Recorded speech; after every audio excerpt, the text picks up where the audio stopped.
নমস্কার। খবরদার, কথা নয়। কথা নয় আমরা বলি বটে, কিন্তু সবচেয়ে বেশি আমরা বলি। এই কারণে আর আজকে তো বলবই। আজকে ভাষা দিবস, আন্তর্জাতিক মাতৃভাষা দিবস বলি আমরা, পালিতও হচ্ছে। এই মাতৃভাষা দিবসে আমাদের যে বাংলা ভাষা, এই বাংলা ভাষার কোন জায়গায় রয়েছি, দীর্ঘ আন্দোলনের পর বাংলা ভাষা একটা স্থায়িত্ব লাভ করেছে কিনা, বা এই মুহূর্তে বাংলা ভাষার এই স্থায়িত্ব কোন জায়গায় রয়েছে, সেসব নিয়েই আপনাদের সামনে আলোচনা উপস্থিত করব। আমি কতটুকুই বা বলতে পারবো, জানিই বা কতটুকু। আজকে যাকে আমরা আমন্ত্রণ জানিয়েছি আমাদের খবরদার কথা নয়ের পক্ষ থেকে, ডক্টর রীতা দাস নায়েক আমার বাঁদিকে বসেছেন, পরিচয় দেব না। নমস্কার। অধ্যাপিকা, অধ্যক্ষ, দায়িত্বপ্রাপ্ত অধ্যক্ষ হিসেবে উদয়পুর কলেজ থেকে অবসরে এসেছেন। রেডিও যারা শোনেন, সবাই শোনেন, ভালো কথোপকথন শুনেছেন, সেই জন্য আমরা আমন্ত্রণ জানিয়েছিলাম, আমরা কৃতজ্ঞতা জানাই। আসলে আমাদের মনেও নানা প্রশ্ন জাগে। 1913 সালের পরে, অর্থাৎ রবীন্দ্রনাথ নোবেল প্রাইজ পাওয়ার পর বাংলা সাহিত্যের ব্যাপক আন্দোলন শুরু হয়েছিল কিনা বা আলোড়ন শুরু হয়েছিল কিনা সে নিয়ে হয়তো বিতর্ক হবে, কিন্তু বাংলা ভাষা সেটা কি সেখান থেকেই তার ব্যাপকতা লাভ করতে শুরু করলো? ঘটনাটা কি তাই? তাহলে বরু চণ্ডীদাস থেকে আরম্ভ করে বাংলা সাহিত্যের ইতিহাসে যারা জায়গা করেছেন তাদের কথা কি বলবো।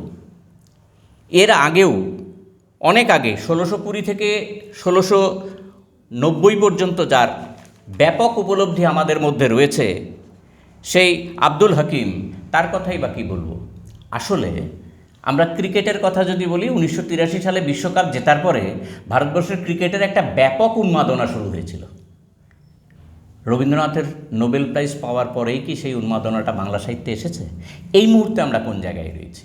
এই সব নিয়েই আমাদের ডক্টর রীতা দাস নায়েকের কাছে আমাদের বেশ কিছু প্রশ্ন থাকবে, আপনাদের কাছে পৌঁছে যাবার চেষ্টা করব এই নিয়েই আজকের দিনে।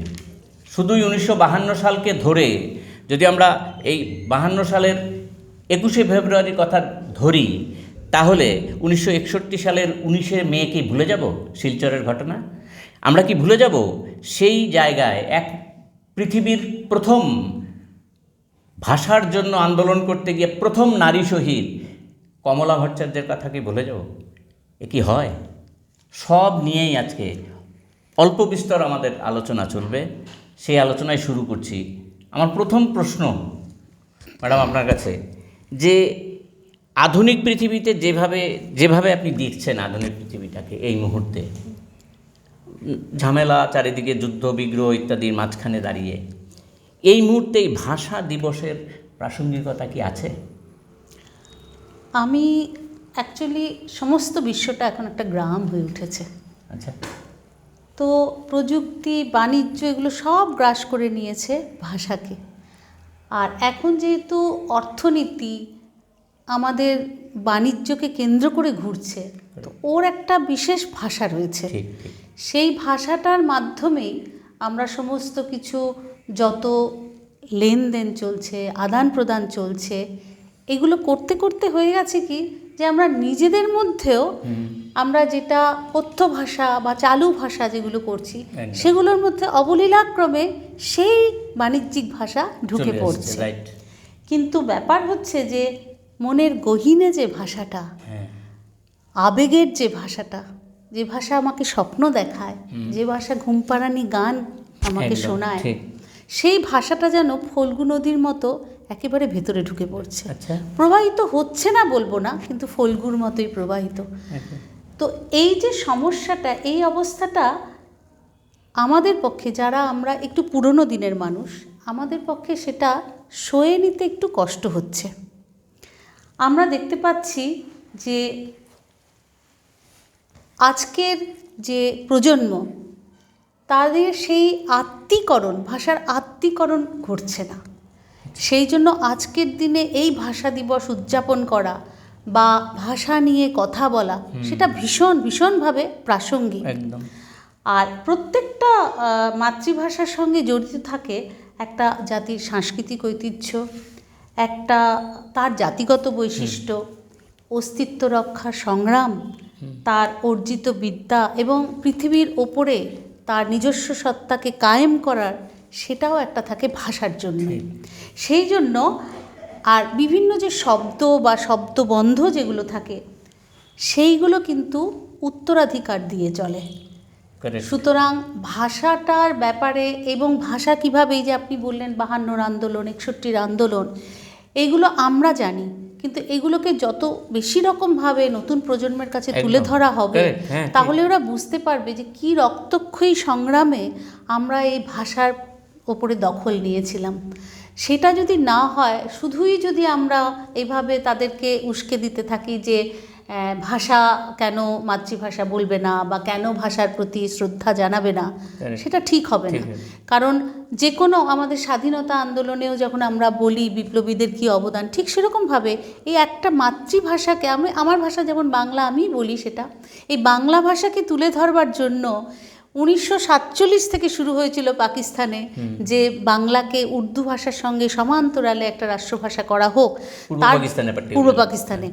এই যে 1947, 48, 50, 51, মানে 51-তে তো রীতিমতো বলা হয়েছিল যে 52-র যে 21শে ফেব্রুয়ারির আন্দোলন হবে সেটা আগে থেকে ঠিক করা ছিল, কিন্তু 20 ফেব্রুয়ারি থেকে 144 ধারা জারি করে ভীষণভাবে রাস্তাঘাট একেবারে বন্ধ করে দেওয়া হলো। কিন্তু মানল না উদ্দাম যে যুবকরা ছিল ঢাকা বিশ্ববিদ্যালয়ে, তারা কী রক্তক্ষয়ী সংগ্রাম করলো। এবং আমরা খালি 4টে নামের কথা বলি তো, আব্দুল বরকতদের, কিন্তু সহস্র লোক আহত এবং নিহত হয়েছিল, তাদের নাম তো লেখা থাকে না। আমার সেই জন্য মনে হয় আজকের ভীষণভাবে প্রাসঙ্গিক এবং তাদেরকে ওই ঘটনাগুলো তুলে ধরা উচিত আবার করে, যে কী ঘটেছিল সেই সময়। ম্যাডাম, একটা বিষয় মানে আমি আসছি সেই দিকটাই, যেমন ধরুন কারণ শব্দটা, এখন সেটাকে কনভার্ট করা হচ্ছে কেন কি বলি তো আমরা, তারপরে ওকে সরিয়ে দাও, এটাকে কনভার্ট করেছি হটাও। এই যে বিষয়গুলি, এই যে মানে এই মুহূর্তে বাংলা ভাষা, এই যে হাইব্রিড ভাষা যেটা, বা এই যে ককটেল, এই ভাষাটা কি এই ভাষাটা কি এই মুহূর্তে মুক্তি পেয়েছে বলে মনে করেন, না আরও ব্যাপকতা লাভ? না, আমি মনে হয় যে এখন যে মুখের কথা, অল্প বয়সীদের যে মুখের কথা বা শব্দের উচ্চারণ বা বাক্যের গঠন বা প্রকাশভঙ্গি, সেটা চিরাচরিতহীন শব্দের বাইরে আমরা যেগুলো ব্যবহার করি তার বাইরে ওরা ব্যবহার করে। যেমন এটা বললেন আপনি যে মানে কিউ কি থেকেই চলে এসছে কেন কি, শুধু তাই নয়, আমরা সাংঘাতিক বা বিপজ্জনক শব্দ ব্যবহার করতে শুধু আজকের প্রজন্ম না, আমরাও অবলীলাক্রমে বলে ফেলি খতরনাক। হ্যাঁ, বলি তো। হ্যাঁ, আপনি যদি বাংলা ভাষার ধারাটাকে দেখেন, সাহিত্যের ইতিহাসে ধারাটাকে দেখেন, শুরু করেছিলেন চর্যাপদ বড়ুচণ্ডীদাস থেকে, সেইখানের যে শব্দবন্ধ বাক্য গঠন, রামমোহনের যে বাক্যরীতি, ঈশ্বরচন্দ্র বিদ্যাসাগরের যে বাক্যরীতি বা বঙ্কিমচন্দ্রের যে বাক্যরীতি, সেগুলো কি আজকে যে আমরা বাংলা বাক্যরীতির সাথে পরিচিত সেরকম তো নয়। কারণ বাংলা ভাষার মধ্যে সাধারণত 4 রকম শব্দ রয়েছে, তৎসম রয়েছে, তদ্ভব রয়েছে, দেশি রয়েছে, বিদেশি রয়েছে। আমরা আলমারি বলি, আমরা বালতি বলি, এগুলো তো আমাদের ভাষা নয়। তো সবসময় কি হয়, শাসকের যে ভাষা থাকে, রাজ শাসন যারা করেন তাদের যে ভাষা থাকে, সেটা অবলীলাক্রমে বাংলা ভাষার মধ্যে বয়েই গেছে। কারণ ভাষাটাকে যদি ধরা হয় একটা বহতা নদী, তাহলে নদীতে, যেহেতু আমি ভূগোলের ছাত্রী সেজন্য আমি আরও বলি, নদীতে যেমন অনেক উপনদী আসে, শাখা নদী আসে, দিয়ে নদী কি কলেবর বৃদ্ধি করে, ঠিক সেই রকম আমাদের এই ভাষাটার মধ্যেও নানা রকম জায়গা থেকে ভাষা শব্দ ঢুকে গেছে এবং সেই শব্দগুলো আস্তে আস্তে আত্মীকরণ হয়ে গেছে নিজেদের মধ্যে। আমরা কখনোই বলতে পারবো না যে এই শব্দটা কোন শব্দ থেকে এসেছে, কোনোটা হয়তো পর্তুগিজ শব্দ, কোনোটা হয়তো ফরাসি শব্দ। তো সেই কারণে ভিন্ন ভিন্ন ভাষা যদি ঢুকেও, কিন্তু বাংলা ভাষা এত বেশি ঐতিহ্যশালী, তার এত বেশি সংস্কৃতিবান, বাংলা ভাষার অনেকে আশঙ্কা প্রকাশ করেন, বিশেষত আজকের দিনে যে আজকের প্রজন্ম এইভাবে যে ঢোকাচ্ছে হিন্দি শব্দ বা তাতে করে তো দেখা যাচ্ছে মানে সংক্রামক ব্যাধির মতোই ঢুকে যাচ্ছে।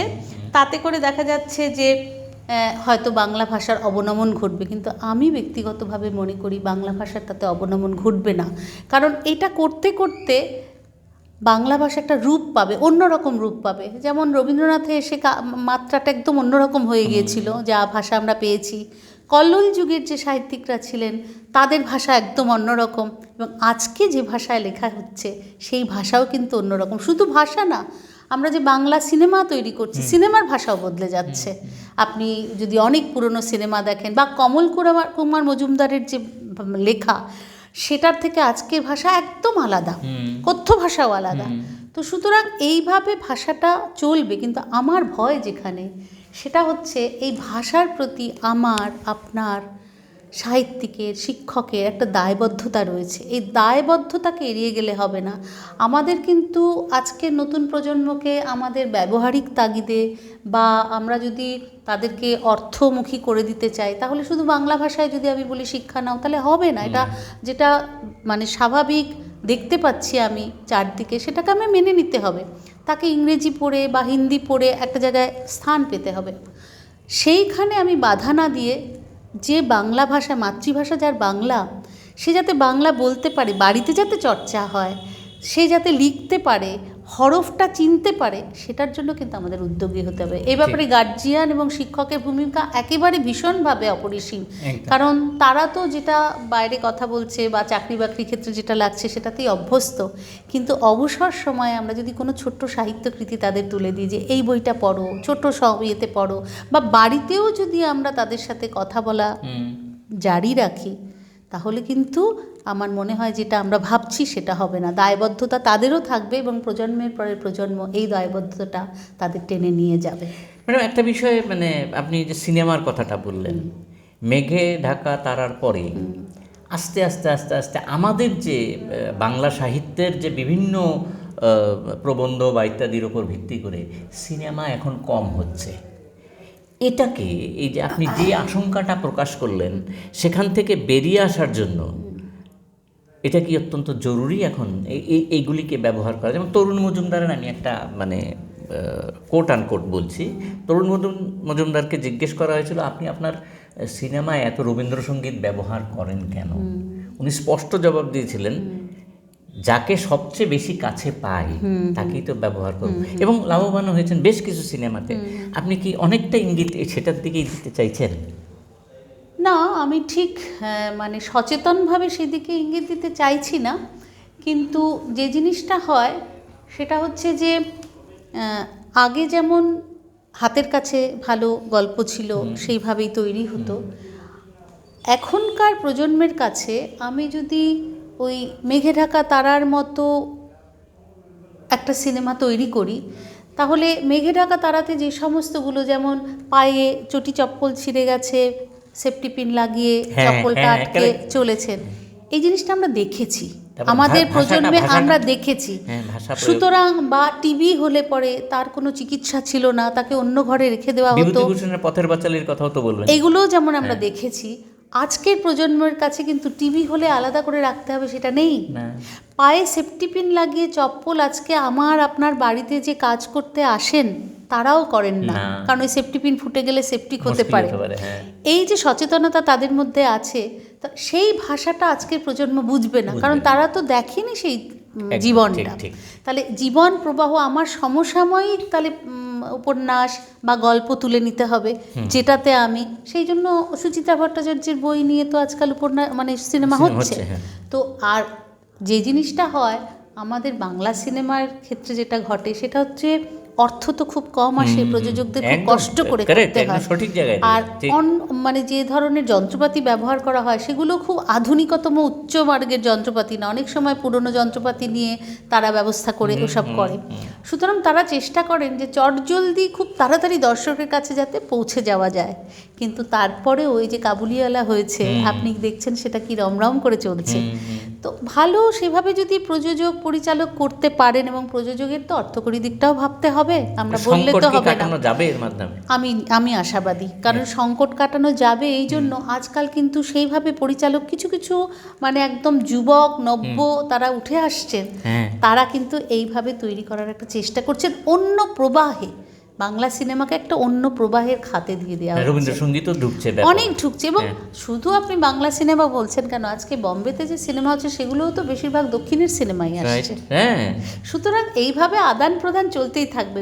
যদি আমরা প্রাচীর দিয়ে দিই যে এইখানে, তাহলে কিন্তু মুশকিল। যেমন আমার একটি ছাত্রর সাথে কথা হচ্ছিল আজকেই, সে বলছিল যে বাংলা ভাষার ক্ষেত্রে যদি আমরা বলি যে অনুপ্রবেশ ঘটতে দেব না, আর বাংলা ভাষা যেটা আছে সেই শুদ্ধ বাংলা, বলে যে শুদ্ধ বাংলা কোনটা আমরা জানি না, বিদ্যাসাগরীয় ভাষা শুদ্ধ না, বঙ্কিমী ভাষা শুদ্ধ না, জীবনানন্দের ভাষা শুদ্ধ, ওইখানে যদি আটকে দিই তখনও বলছে তাহলে সেটা মুশকিলের।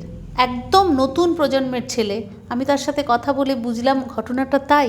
কারণ আমি যদি যে জাতি জীবন হারা অচল অসার, পদে পদে বাঁধে তারে জীর্ণ লোকাচার আমরা পড়েছি, তা আমি যদি ভাষাটাকে এগোতে না দিই, আমি যদি প্রচণ্ডভাবে একদম মানে রক্ষণশীল মনোভাব নিয়ে নিই, তাহলে সেই ভাষা এগোবে না। আপনি বলছেন যে এই বিশ্বায়নের যুগে এই ভাষাটাকে প্রয়োগ করা যেতে পারে, বিশ্বায়নকে কাজে লাগানো উচিত। নিশ্চয়ই বিশ্বায়নের কিছু প্রভাব পড়বে, আমাদের জীবনে যদি পড়েছে, আমাদের পোশাক আশাকে যদি পড়েছে, তখন ভাষায় তাতে পড়তে আপত্তি কি? ভাষা আসুক, ভাষা নিজের মতোই করে বয়ে নিয়ে যাবে। তার যেমন নদী কোনটাকে ফেলে দিতে হবে, নদীর পাশ দিয়ে কত জনপদী রয়েছে, নদী অনেক উপনদী আসে, শাখা নদী আসে, কিন্তু নদী তো তার গতি হারায় না।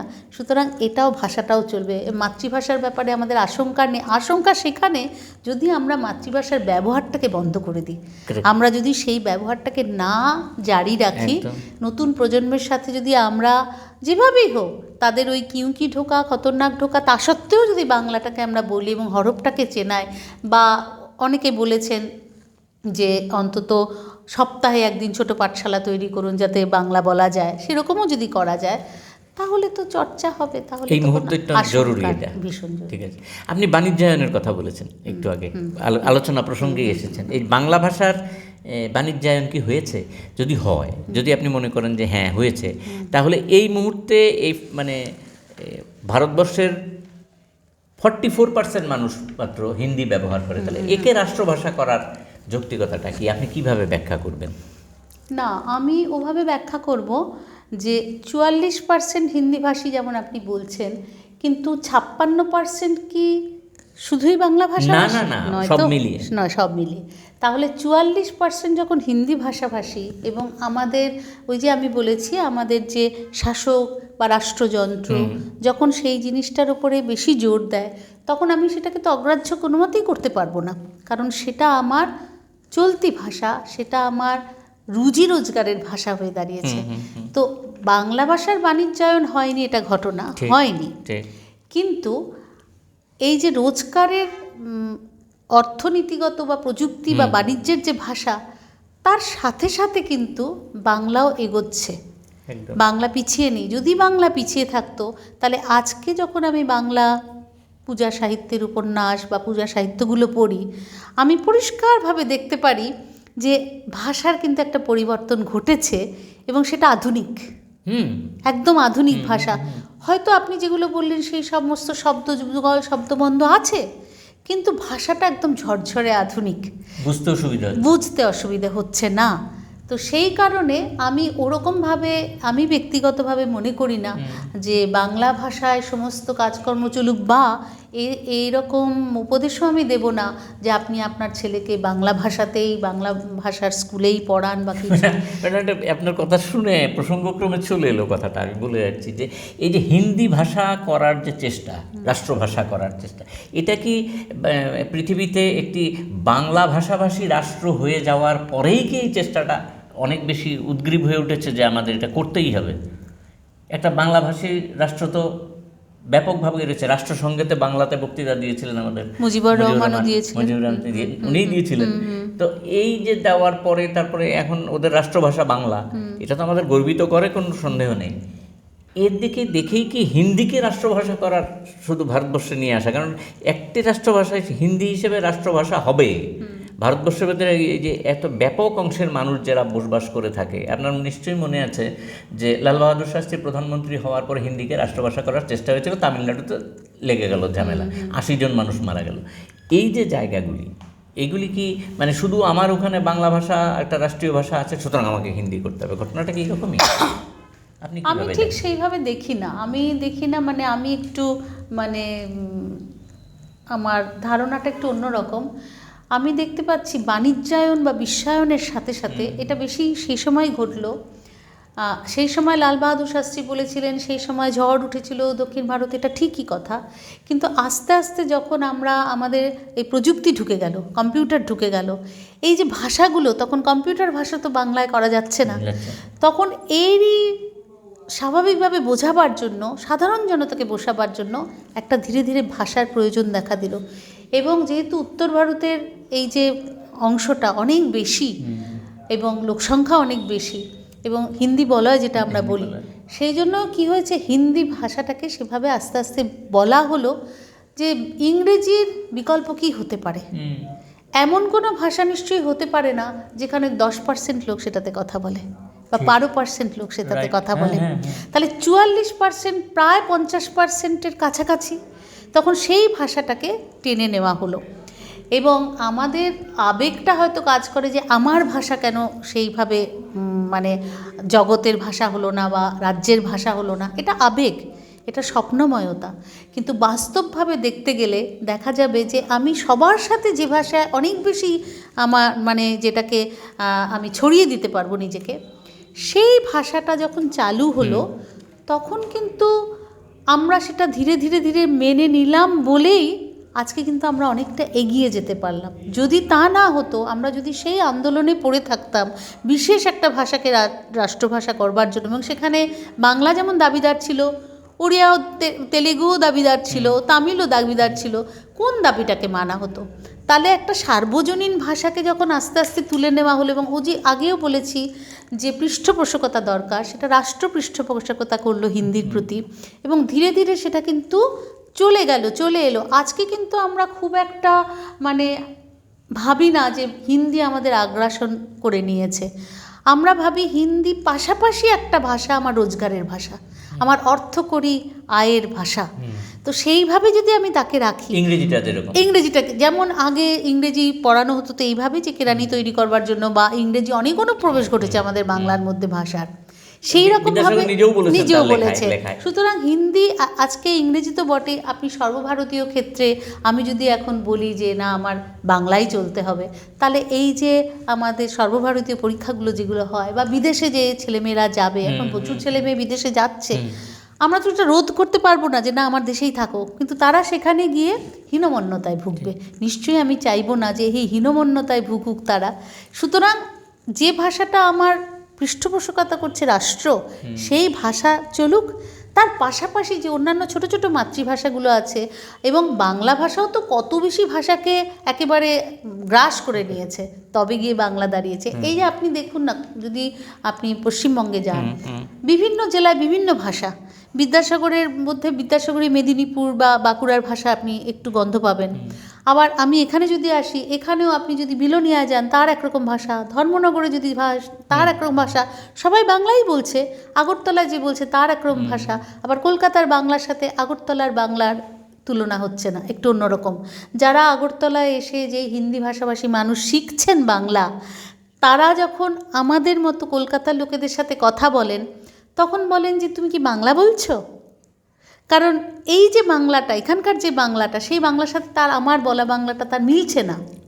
তো তখন তাকেও বুঝে নিতে হচ্ছে যে কত প্রাদেশিক, একই বাংলার কত প্রাদেশিক রূপ।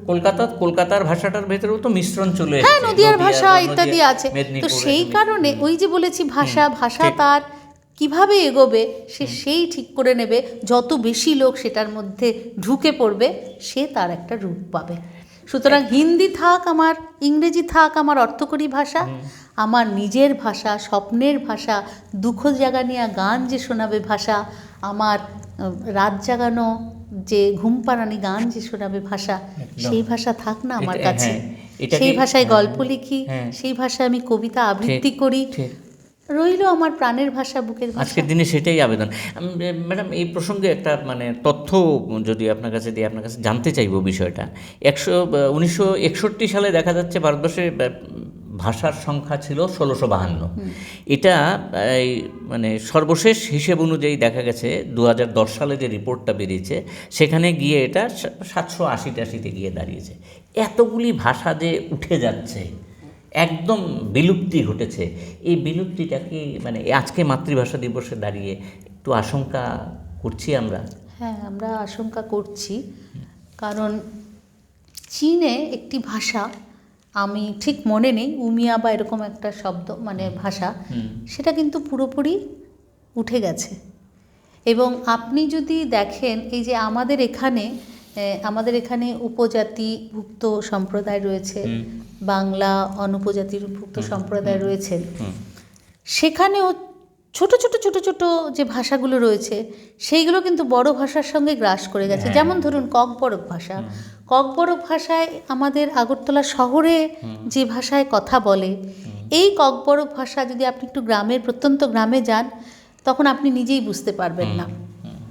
ওরা বাহাইতং, আমরা এখানে একরকম বলি কেমন আছো, বাহাইতং, এই বাহাইতং এর উচ্চারণটা আপনি দেখবেন ওখানে অন্যরকম। গুড মর্নিং আপনি বলেন ফুংকাহাম, ওখানে দেখবেন অন্যরকম, আপনার বুঝতে একটু অসুবিধে হবে। এটা কেন? এটা হচ্ছে, এবং আস্তে আস্তে দেখা যাবে ওই যে গ্রামের ভাষাটা, কারণ মানুষ তো শহরমুখী, ওই গ্রামের ভাষাটা কিন্তু লুপ্ত হয়ে যাবে। সেইটাই ঘটছে। ছোট ছোট যে ভাষা, সেটা শুধু আমাদের ভারতবর্ষে নয়, এখন আন্তর্জাতিক, যে কারণে আপনি সংখ্যাটা দিলেন 1600 থেকে 700 নেমে এসেছে, এটা ওই কারণেই ছোট ছোট ভাষাগুলো আগ্রাসিত হয়ে একদম বড় ভাষার সঙ্গে মিলে যাচ্ছে। হিন্দি তো অনেক ভাষাকে, অনেক রকম 56টা ভাষাকে গ্রাস করেছে, ঠিক, বাংলাও করেছে কিছু। এটা সময়ের সাথে সাথে, এটা সময়ের সঙ্গে সঙ্গে এটা ঘটছে, এটা আগেও ঘটেছে, এখনও ঘটছে এবং ভবিষ্যতেও ঘটবে। ম্যাডাম, এই আজকে মাতৃভাষা দিবসে দাঁড়িয়ে যদি আপনার কাছে জানতে চাই যে এই যে ভাষা সন্ত্রাস, এই ভাষা সন্ত্রাস, রাষ্ট্রযন্ত্রের যে অপব্যবহার, তাকে কি উদ্বেগ বাড়াচ্ছে?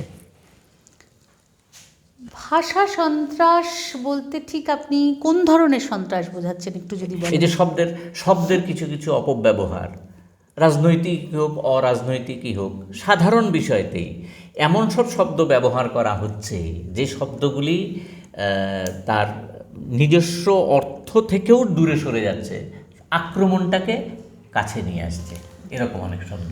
অনেক সময় হয় কি, যখন কোনো একটা প্রতিবাদের, আমি যদি আরেকটু ভালো করে বলি, বিদ্যাসাগরের এই ঠাকুরদাসের বাল্যশিক্ষায় আমরা পড়েছি না যে সেই হৃদয় বিদারক উপাখ্যানটি শুনিয়া আমার অন্তঃকরণে যে দুঃখানল প্রজ্বলিত হইয়াছিল, স্ত্রী জাতির উপর তেমনি প্রগাঢ় ভক্তি জন্মিয়াছিল। এই যে ভাষাটা, এই ভাষাটা মেদিনীপুরি টান আছে, সব কিছু আছে, এই ভাষাটা হয়তো এখন লিখতে গেলে ওই ককটেলীয় বাংলা ভাষার মাধ্যমে এসে অন্যদিকে চলবে, আক্রমণাত্মক হয়ে আসবে। দুটো দিক আছে আপনার ভাষা সন্ত্রাস যেটা বললেন, দুটো দিক আছে। একটা আমি আগেই বলেছি যে কাব্যরীতি বা শব্দরীতি বা গঠন রীতি, বাক্য গঠন রীতি বিদ্যাসাগরীয় থেকে আজকে অনেক অনেক পরিবর্তন হয়ে গেছে। এমন হয় যে বিদ্যাসাগরের বই দিলে আজকের প্রজন্ম পড়ে উঠতে পারবে না। যেমন আপনিও কমল কুমার মজুমদারের বই পড়তে গেলে আপনার খুব কষ্ট হবে, তার কারণ একটা বাক্য তৈরি হয়েছে যার কর্তা কর্ম আপনাকে দুবার করে ওই বাক্যটা পড়তে হবে, যে কোথায় ছিল কর্তা, কোথায় গিয়ে এসেছে কর্ম, কারণ ওরকমই গঠন রীতি তার ছিল। বঙ্কিমচন্দ্র খুব সাবলীলভাবে দুর্গেশ নন্দিনী, কপাল কুণ্ডলা আপনি পড়তে পারবেন না, অনেক বেশি তৎসম শব্দ রয়েছে। কিন্তু আপনি অবলীলাক্রমে রবীন্দ্রনাথের প্রথম দিককারও যদি না হয়, পরের দিককার যখন সবুজ পত্রের অভিযান, ওখান থেকে হ্যাঁ, আপনি ইরম্মদময় বজ্র, আপনি কিছুতেই বুঝতে পারবেন না ইরম্মদময় বজ্র মানে কি। আপনি মেঘনাদ বধ কাব্যের তৃতীয় সময় গিয়ে তৃতীয় লাইনে গিয়ে মিলছে ছন্দ। হ্যাঁ, তো এই যে ছন্দগুলো বা এই ধরনের, কিন্তু ওই যে বলেছি মধুকবি বলেছেন আমাদের বাংলা হচ্ছে খনি, খনির ঔজ্জ্বল্যে কিন্তু বাংলা ভাষা একদম সমৃদ্ধ। সুতরাং এই যে ভাষা সন্ত্রাস বলছেন, অনেক সময় প্রতিবাদের ভাষা, প্রতিরোধের ভাষা, বিপ্লবের ভাষা, অনেক সময় দেখা যাচ্ছে ভাষার মধ্যে কিছু ব্যতিক্রমী ভাষা চলে এসেছে। কিন্তু আমি একটু ছোট্ট করে উদাহরণ দিই, যখন রবীন্দ্রনাথের ওই উঠে গেল, মুক্ত রবীন্দ্রনাথ হয়ে গেলেন যখন বিশ্বভারতীর মানে যেটা ছিল আর কি অধীনে সব করতে হবে সেটা যখন চলে গেল, তখন সবাই আমরা বলেছিলাম এবার তো রবীন্দ্রসঙ্গীত গেল, এবারে আর রবীন্দ্রসঙ্গীত সেভাবে পাওয়া যাবে না, মুক্ত হয়ে গেছেন। কিন্তু যায়নি। যারা শোনেন রবীন্দ্রনাথ, এখনও হয়তো রবীন্দ্রনাথ সঙ্গীত নিয়ে অনেক রকম মানে পরীক্ষা নিরীক্ষা চলছে, কিন্তু আসল যে রবীন্দ্রসঙ্গীতটা সেটাই কিন্তু লোকে গ্রহণ করে আছে। ঠিক তেমনি ভাষা সন্ত্রাস যতই তৈরি হোক না কেন, ওই যে মধুকবি শেষ বয়সে এসে বুঝেছিলেন যে বাংলা ভাষা একটা খনি, একটা আকর, আমাদেরও কিন্তু সবাইকে হৃদয়ের কাছে একদিন দাঁড়াতে হবে, প্রত্যেককে।